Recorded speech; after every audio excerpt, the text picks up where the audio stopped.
వాళ్ళకు అందిస్తూనే ఉన్నాను. ఇంకా ముందుకు వెళ్ళాలనేటటువంటి సంకల్పంతో ఉన్నారు. ఈ రోజున ఎక్కువ సంఖ్య భక్తుల సంఖ్య ఇచ్చేసింది. మధ్యాహ్నం 12 గంటలకు అన్నప్రసాద వితరణ కార్యక్రమం ఉన్నది. ఈ రోజున ఇంద్రేశం ప్రకాష్ వాళ్ళ కుటుంబ సభ్యులు అన్నదమ్ములు అందరూ కలిసి ప్రతి సంవత్సరం చేస్తారు. ఈ సంవత్సరం వాళ్ళందరూ కూడా విచ్చేసినారు. ఆ కార్యక్రమం జరుగుతూ ఉన్నది. అంతేకాకుండా ఈ దేవాలయం అభివృద్ధి పథంలో నడవాలంటే, బాగా చేయాలంటే ముఖ్యంగా మా పాలక మండలి వారి యొక్క సహాయ సహకారాలు బాగా ఉన్నాయి. అభివృద్ధి చెందేటటువంటి ఆలోచనలో ఉన్నారు. మా యువగారు కూడా సహకరిస్తున్నారు. ఇంకా ముందుకు సహకరించాలని కోరుకుంటూ ఉన్నారు అందరూ కూడా. అయితే ఈ దేవాలయాన్ని అభివృద్ధి చెందాలంటే భక్తులందరూ కూడా సహకరించాలి. వాళ్ళు ఎట్లా సహకరించాలి? ఇక్కడ రాత్రి నిద్ర చేయడానికి అనుకూలమైన పరిస్థితులు లేవు. చెట్ల కిందనో షెడ్ కిందనో ఎక్కడో అట్లా ఉంటున్నారు. ఓ భక్తుడిగా వచ్చేసి ఓ రూమ్లో కూర్చొని స్నానం చేసుకొని బట్టలు కట్టుకొని పోదామంటే ఒక రూమ్ వ్యవస్థ లేదు.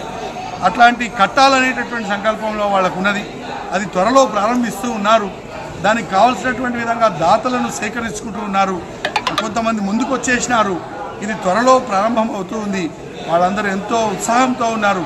అట్లా భక్తులు వాళ్ళు డబ్బులే ఇవ్వాలనేమి లేదు, వస్తు రూపేణ ధన రూపేణ ఏ విధంగా దేవాలయానికి వారు సహకరించాలనుకున్న ఈ దేవాలయం కమిటీ చైర్మన్ గారిని సభ్యులను కలిసి, అంతేకాకుండా మా ఎగ్జిక్యూటివ్ ఆఫీసర్ని కలిసి అటు పాలక మండలికి సహాయ సహకారాలు అందిస్తూ భక్తులు ముందుకు రావాలని మేము అందరి భక్తులతో కోరుతూ ఉన్నాం.